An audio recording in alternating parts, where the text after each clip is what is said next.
স্ত্রী কখনো প্রিয় নারী হতে পারে না, কারণ স্ত্রীর অনেক ভুল। বেশিরভাগ লোককে যদি প্রশ্ন করা হয় আপনার জীবনের সবথেকে প্রিয় নারী কে, স্বাভাবিকভাবে অনেকে উত্তর দেয় মা, আবার কেউ বলে বোন, আবার কেউ বা বলে নানি, কারণ সেই তাকে কোলে পিঠে করে মানুষ করেছে। এমন অনেকগুলো সম্পর্কের কথাই উঠে আসে।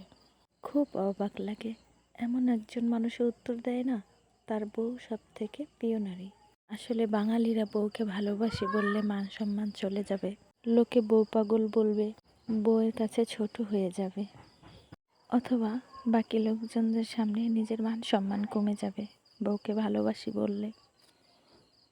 এমন একজন মানুষও কি নেই যার হাসপাতালের বেডের পাশে নির্ঘুম রাত কাটিয়েছে তার স্ত্রী, অথবা একসাথে জীবন যুদ্ধ করবে বলে বাবার বাড়ির আভিজাত্যকে দূরে রেখে স্বল্প বেতনের ছেলেটার হাত ধরে বাবার বাড়ি ছেড়ে এসেছে।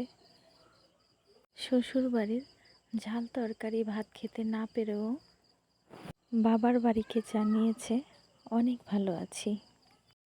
নাকি নিজের বিছানা, মায়ের হাতের রান্না, জন্মের পরের বাড়িটা সব ফেলে আসা অনেক সহজ, যার কারণে বউ কখনো প্রিয় নারী হতে পারে না বা হওয়ার যোগ্যতা রাখে না।